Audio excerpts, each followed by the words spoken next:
मेरो कविताको शीर्षक हो व्हाट इज योर एम। कविताले आफै भन्छ, मलाई अझै याद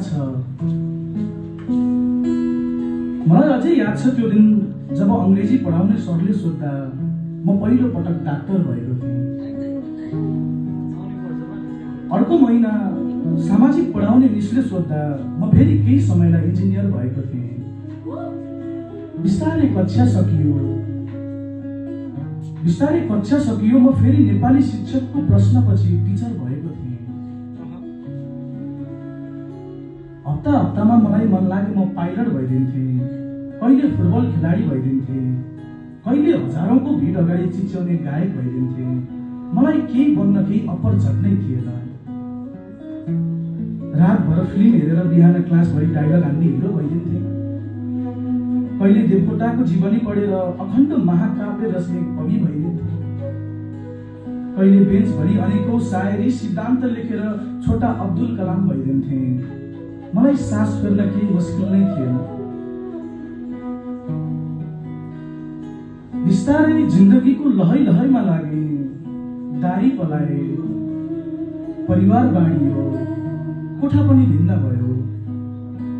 म भिन्न भए, गुच्चा हान्ने हात गरुङ्गा हुँदै गए, झोलाको वजन पनि भारी हुँदै गयो र मन पनि। कसैको छाया आफ्नो लाग्न थाले, अद्भुत भयो। खुट्टा बढेसँगै चप्पल पनि ठुलै चाहिन थाले। अब म युट्युबर हुन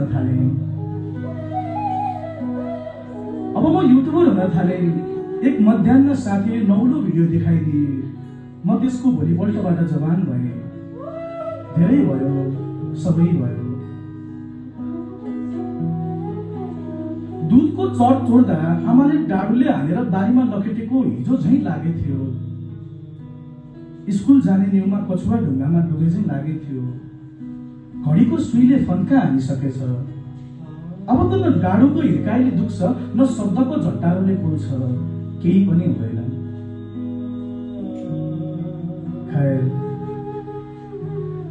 खैर हिजो राति सपनामा आएकी थिई ऊ बडो सालपछि।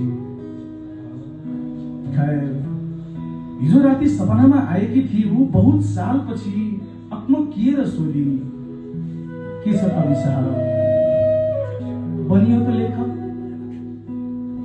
आत्तिएर बिउजी भाइले सोध्यो के भयो। सबैले सोधे के भो के भइयो। सङ्गीले सोधे, उसले सपनामै भए पनि सोधे। शिक्षकले सोधे, माउलीले सोधे, घरपट्टिकाले सोधे, सबैले सोधे। कहरले मुन्टो उचालेर भागे माछा पुच्छ्रेको काखमा। सम्झी एकपटक पहिलादेखि आफू के भने। भागी रहँला तर आखिर कहिलेसम्म। अनि फेरि सम्झिए उही शिक्षकको प्रश्न। र आफैलाई सोधे what is your aim. Thank you.